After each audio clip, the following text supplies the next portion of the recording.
America के world trade centre पर हुए 9/11 हमले की तरह ही सोमवार को रूस के सारातोप शहर में एक ड्रोन हमला हुआ। ये ड्रोन सुबह 38 मंजिला रिहायशी इमारत वोल्गा स्काई से टकराया।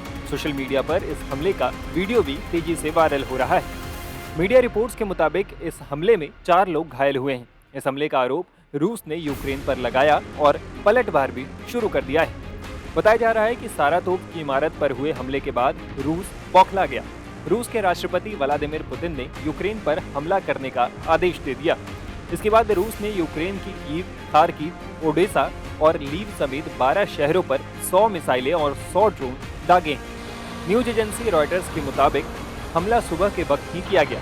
यूक्रेनी एयरफोर्स के अधिकारियों ने बताया कि कीव पर attack 11 Tu-95 strategic bombers Kinjal ballistic मिसाइलें से किया गया।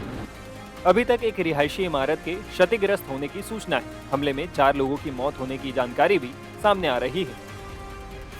मीडिया रिपोर्ट्स के मुताबिक सबसे पहले रूस पर सोमवार को 20 ड्रोन से अटैक किया गया।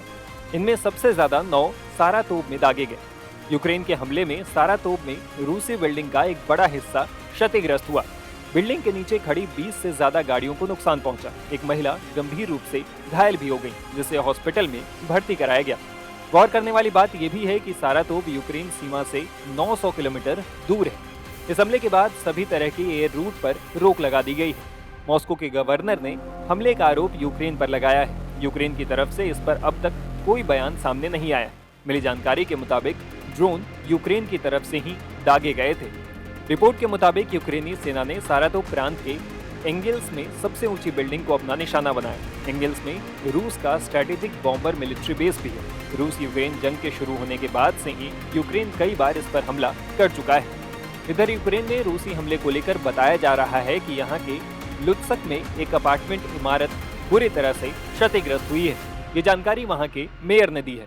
रूस ने यूक्रेन पर मिसाइलों और ड्रोन्स से हमला किया है। हमला सोमवार सुबह 6 बजे के आसपास हुआ। कीव के मेयर विताली क्लित्स्को ने कहा कि कई जिले बिना बिजली सप्लाई के हैं। शहर के दाहिने इलाके में पानी सप्लाई भी बाधित है। खार्किव के मेयर ने कहा कि उनके शहर में भी कई धमाके हुए हैं। यूक्रेन की सेना ने कहा कि 11 रूसी बॉम्बर एयरक्राफ्ट और सैकड़ों आत्मघाती ड्रोन्स के जरिए हमला किया गया है। हालांकि बाद में यूक्रेनी सेना ने 6 बॉम्बर की पुष्टि की। इसके अलावा रूस ने कई तरह की मिसाइलों से यूक्रेन पर ताबड़तोड़ हमला किया है।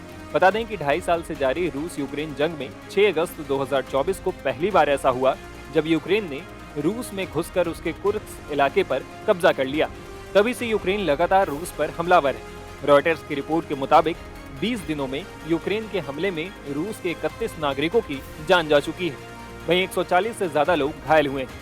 दूसरे विश्व युद्ध के बाद ऐसा पहली बार है जब रूस की धरती पर किसी विदेशी ताकत ने कब्जा किया हो। यूक्रेन ने 2 हफ्ते में रूस के 1263 वर्ग किलोमीटर इलाके पर कब्जा कर लिया था। हालांकि जानकारों का कहना है कि यूक्रेनी राष्ट्रपति वोलोडिमिर जेलेंस्की की ये जीत कम समय के लिए है और हार में बदल सकती है।